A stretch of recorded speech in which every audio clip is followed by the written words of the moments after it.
So the previous video looked at dissolving the drum part into individual drums or pitches, and looking at how that meant you could then select different sounds or do different volumes or different pan settings for each part of the drum, giving you a little bit more control. So I've gone ahead and put the drums, all of the separate drums now, into a brand new folder track which I've created called drums. And as you can see, we've still got the original, the master drums that we used to explode the part, but these have been muted now. So this happens automatically, but if you need to mute it or unmute it, you just use the mute tool from the top. So we're not going to hear the original drums anymore, we're just going to hear these exploded ones from underneath. Now there's one thing left that we need to do, which is, because we've separated things out, we've put the hi-hat, as in the open and the closed, onto two separate tracks. Now ideally these need to be on the same track, because they do need to be the same sound and they interact with each other. So an open hi-hat cancels a closed hi-hat, and a closed hi-hat obviously cancels an open hi-hat like it would in the real world, and it's to do with the way that MIDI sounds or samples are triggered and kind of work with each other.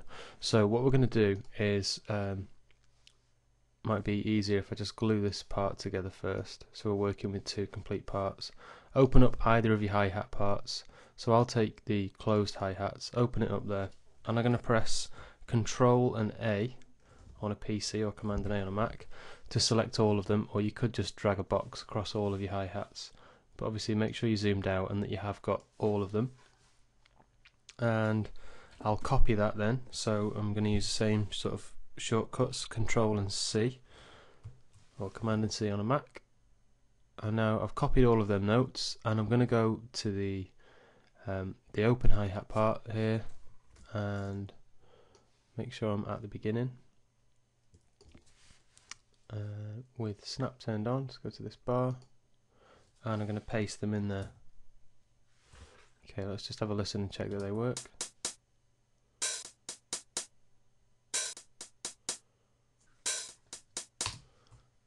Okay, and that's all we need to do.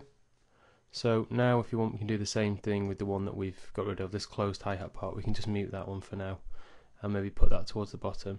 If we have made any mistakes, which knowing me I probably have pasted it in the wrong place, we can still go back to that and recopy it and repaste it, same as we did with the master drums. In fact, we'll put them at the bottom as well for now, so that we're just working with the ones at the top. So obviously I can go ahead now and I can make sure that each of these drum sounds is the right sort of sound, so I don't necessarily have to use the original kick sound or the hat sound. We're not going to EQ them or do anything with effects just yet. We're just going to select appropriate sounds and remember to go in and turn off any reverb which is on that original sound. So we'll have them all completely dry, and then we can shape the sounds and do what we want them with them a lot more. So maybe, I'm not going to use the T9 analog kit for everything. I'll choose some different sounds as I go along.